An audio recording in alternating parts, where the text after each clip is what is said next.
Alors pourquoi j'ai choisi Flutterflow? Bah, tout simplement parce que c'est le framework Flutter de Google, donc quand même grosse boutique derrière, langage Dart, et c'est surtout que si vous avez un problème, en fait des développeurs Flutter, il y en a partout. Et ça c'est un gros avantage.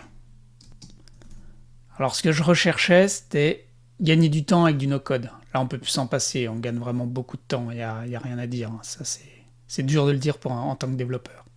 Et là, je voulais un seul outil en fait pour le web, donc c'est-à-dire déjà pour que ça soit pour Google ou Apple, le même code, mais aussi pour le web. Une seule façon de coder, comme ça on a le code au même endroit et on choisit où on va publier. Et c'est vraiment ce que permet Flutterflow. On va le voir plus en détail, hein, bien sûr. Une seule base de données, ça c'est aussi vraiment cool, pour relier le mobile et le web. Ça paraît idiot, mais c'est vraiment bien. Et je voulais, alors là c'est vraiment, c'est ça qui m'a fait prendre la décision il y a 2 ans, c'est avoir la main sur le code. Je veux être propriétaire de mon code. Je veux pas être lié pour toujours à Flutterflow.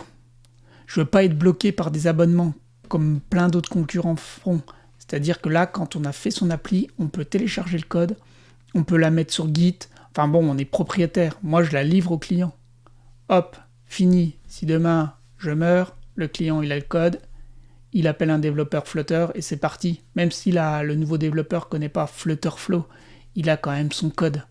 Il part pas de zéro. Les autres petits points aussi, c'est vraiment le déploiement rapide. Ça c'est, vous savez peut-être pas, mais déployer sur les stores d'habitude c'est hyper long. Là on clique et ça y est c'est parti. Même pour le web, on clique, c'est déployé chez Apple, chez Google. Bien sûr après il faut se connecter sur les sites pour valider, mais c'est ultra rapide quand il y a un problème. L'avantage aussi, c'est qu'on n'est pas bloqué par les fonctionnalités de Flutterflow.